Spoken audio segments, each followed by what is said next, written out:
As you can see from the title, Learning to Love Instead of Hate and Holding People Accountable, I wanted to bring up this topic due to the fact that narcissism and toxic behavior is more and more prevalent these days, therefore causing a major problem in our communities.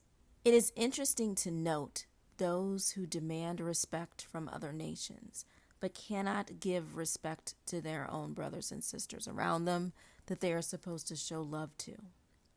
We are currently living in a time where we need to hold people accountable for their harmful deeds. No longer should we tolerate mistreatment from others. Furthermore, when we lack knowledge of our rights as humans, we tend to get caught up in relationships and situations that are toxic and accept behaviors from people that are unacceptable. When we don't have knowledge of self or lack discernment, we are susceptible to misreading the intentions of others who may not have our best interest at heart. The Universal Declaration of Human Rights, Article 1 states, "All human beings are born free and equal in dignity and rights. They are endowed with reason and conscience and should act towards one another in a spirit of brotherhood." We need to be able to be respectful of others and understand that no one is above anyone and no one is beneath anyone. Article 5. No one shall be subjected to torture or to cruel, inhuman, or degrading treatment or punishment. Let's take a minute to define inhuman. From the American Heritage Dictionary of the English Language, 4th edition, inhuman, adjective, lacking kindness, pity, or compassion. Cruel. See synonyms at cruel. Deficient in emotional warmth, cold. Not suited for human needs. An inhuman environment. Not of ordinary human form. Monstrous. Let's go to cruel. Adjective.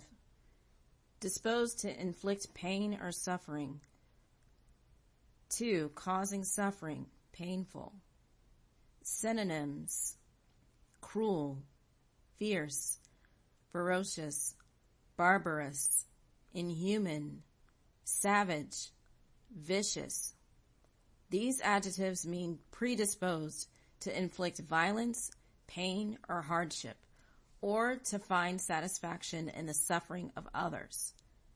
A cruel tyrant, a fierce warrior, a ferocious attack dog, a barbarous crime, inhuman treatment of captured soldiers, a savage outburst of temper, a vicious kick.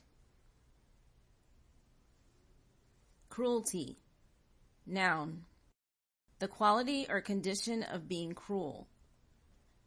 2.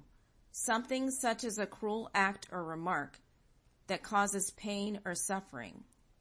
3. The infliction of physical or mental distress, especially when considered a determinant in granting a divorce.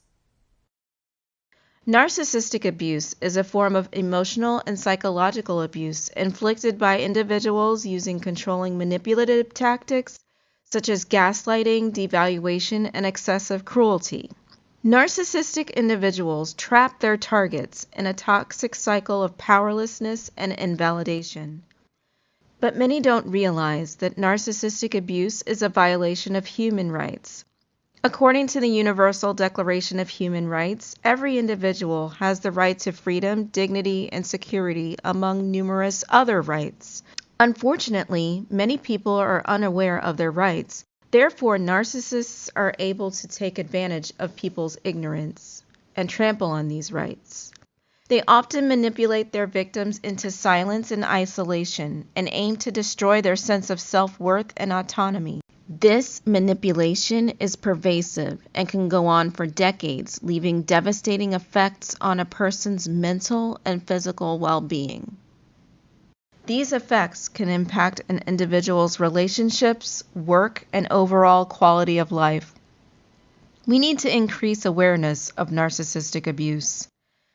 By shedding light on narcissistic abuse and recognizing it as a violation of human rights, we can empower victims to seek justice and demand to be treated as humans deserve to be treated. If you or someone you know is experiencing narcissistic abuse, know that you're not alone. There are resources and support available to help you reclaim your freedom and dignity.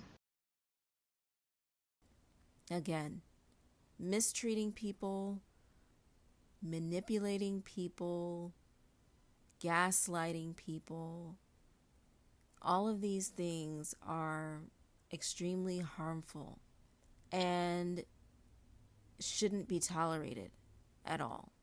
As it states in chapter 8 of the Holy Quran, Jesus reveals to the people of their sinful ways.